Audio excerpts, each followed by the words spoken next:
Next on Worcester News tonight, new development in the Canal District sparking some concerns by nearby businesses. Plus, Girls Inc. celebrates their 21 high school graduates tonight at its annual college shower. Good evening and thank you for joining us. I'm Anna Botari.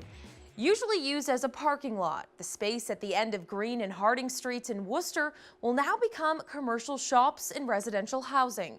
Local developer Alan Fletcher broke ground on the Kelley Square Marketplace Monday, but some see the removal of a parking lot as a potential problem.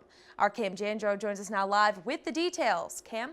Anna, while developing the lot, Fletcher says there were many false starts in the process. After breaking ground today, some are concerned in the building next door about what this means for their future.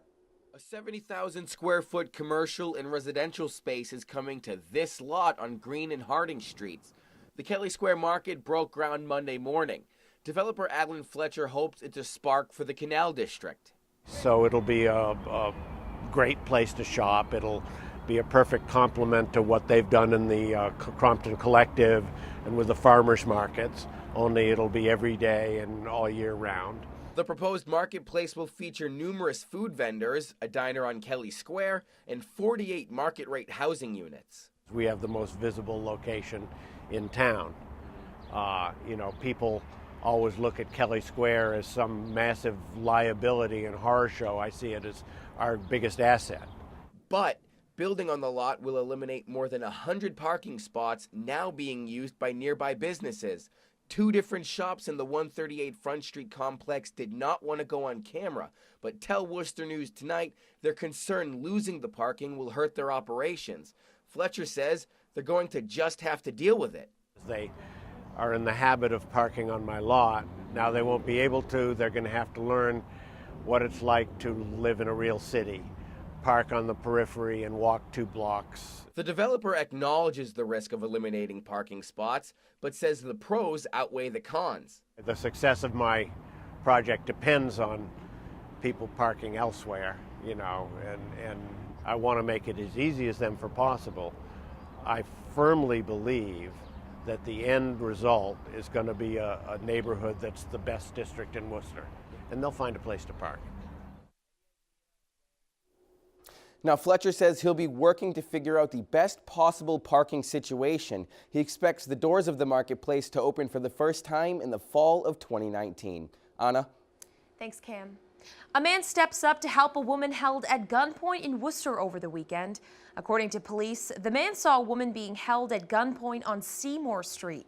Fearing for her safety, he pointed his own gun at the suspect, who police identify as 20-year-old Jamie Cintron. The man has a license to carry. He was able to get the gun away from Cintron, who later fled the scene. Police found him a short time later. Cintron is facing charges including 2 counts of assault with a dangerous weapon, assault and battery, and unlawful carrying of a loaded firearm. Worcester Polytechnic Institute has had a record year of patents for students and faculty inventions.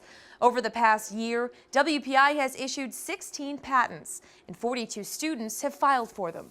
Tonight, those students and faculty were recognized during the annual WPI chapter of the National Academy of Inventors meeting. Commissioner of Patents for the U.S. Patent and Trademark Office, Drew Hirschfeld, was the keynote speaker. He says his achievement for the college is noteworthy. I appreciate that WPI spends such an emphasis on not only getting the patent, but the licensing of the patent, and showing that not only is a patent valuable, but the true value is how you use the patent and the benefit you can get from it. Lindsay Lazu graduated from WPI with her PhD in November. She's had a patent pending on an invention which would decrease the number of infections caused by urinary catheters. She says she and her co-founder are paving the way for others.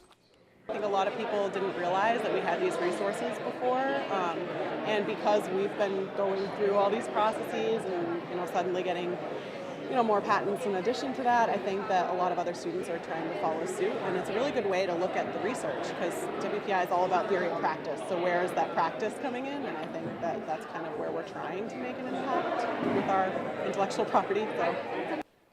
Patent licenses were issued this year for technologies including lithium-ion battery recycling, a surgical robotic system, and shock-absorbing athletic shoes.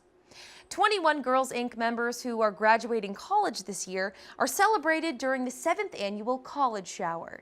Showers are typically held for women who are getting married or having a baby, but Girls Inc. feels the milestone of graduating high school and enrolling in college deserves a celebration as well. According to Girls Inc., as a group, the graduates have received more than 100 acceptance letters and more than $1 million in scholarships, including 9 full pays. The goal is to keep the girls from when they're younger through high school graduation, so we're very pleased with that figure. Tonight was also the 2nd annual Eureka program graduation, which is a 5-year STEM-based program helping engage and empower 8th through 12th grade girls. In recent weeks, we've seen a city, a school, and a health work all hacked and held ransom.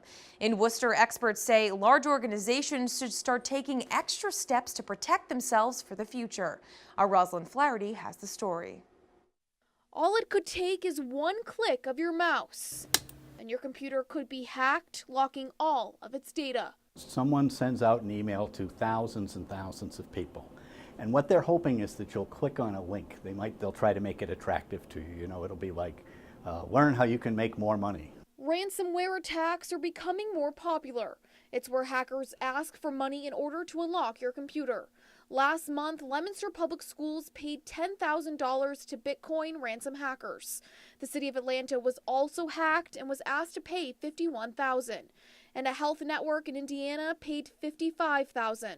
If you click on the link, they have a little bit of software, a little computer program that's going to download into your computer, and it will go after an already known vulnerability in your computer's software. Michael Ahern is an expert on cybersecurity at WPI.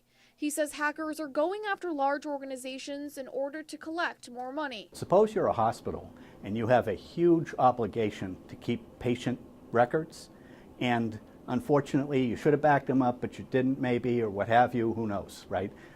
They encrypt it. Do I trust them and pay them? Or do I maybe tell all my patients that I don't have your records anymore? The city of Worcester says their systems have not been impacted by hackers, but say they do take precautions and spend $200,000 a year to maintain their safety. Ahern says you can protect yourself by being suspicious of emails. Don't keep data you can't afford to lose, and keep up to date on computer software. Those will correct the known vulnerabilities, and then you won't be nearly as vulnerable. Even if you do download the malware, it's not effective because it's been blocked by the patch that you updated. Rosalind Flaherty, Worcester News Tonight.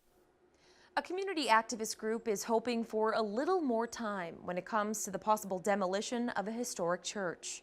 The Save Notre Dame Alliance filed a petition with the City Council and is set to go in front of them Tuesday night. Co-leader of the group, Ted Kana, says they're asking for 3 more months to see if something can be worked out to find another use for the empty church. Kana is hoping to get $6 million to help save Notre Dame.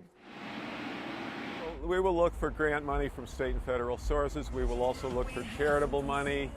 We've also considered the possibility of naming rights, because when this is done, I say when because I'm an optimist, this would be the absolute crown jewel of City Square, and it's absolutely reasonable to think someone might want to see their name on it. The Hanover Insurance Group owns the church. Kana says they do not want to demolish the church, but without more money, they have no other option. It's graduation season for several colleges across Worcester, which means thousands of students will soon be heading home. But the Worcester Regional Chamber of Commerce is working to keep students here. Our Chandler Walsh has the story. I think I'm excited. I'm ready. Leah Crawford is enjoying her final days at Clark University before graduating. When students from Worcester colleges like Crawford leave campus, area businesses will feel the impact. Acoustic Java experiences peak business with finals. We've been going through 10 gallons a week, probably of just the cold brew. But as many as half of their customers will be gone when college students leave. So the Main Street shop has to rely on their regulars in the summer months. A lot of locals during the super busy season, some of them stop coming because it's just so packed. and they want a nice place to hang out, sit down, drink, read. The Worcester Regional Chamber of Commerce has been working to keep students in the city with their higher ed business partnership, connecting students to internships. Research really says that if a student has a job offer, they are more apt to stay in the area after graduation. And the best practice to get them a job is with that internship. Many graduates will leave for work back home or in another city. Crawford will head to Minnesota after graduation. I'm going to move back home. I think that's smart for money reasons. And then I have a job lined up there, so it just kind of worked out. The chamber says keeping students in Worcester is important for the city's businesses. Cities across the nation are definitely competing for millennials. And so we need to be making sure not only are we keeping the ones that are from here, but we're recruiting new ones. Chandler Walsh, Worcester News Tonight.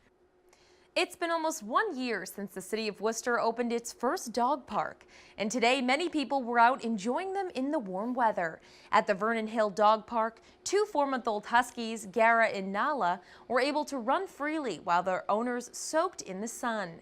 They say they're thankful for a place for their dogs to run around. There's no fences or anything, and here he can run around and I don't have to worry about, holding him or keeping him on a leash or anything like that. So it's really exciting. Adorable. The city has 2 dogs parks opened right now. City Councilor Mo Bergman says the 3rd should be completed soon. So if we want folks to come here, consider moving to Worcester, we want to make sure we have the same amenities that the other communities have. Many young families and young couples have dogs, and they're looking for places to walk the dogs. The city has plans to have 1 park in each district.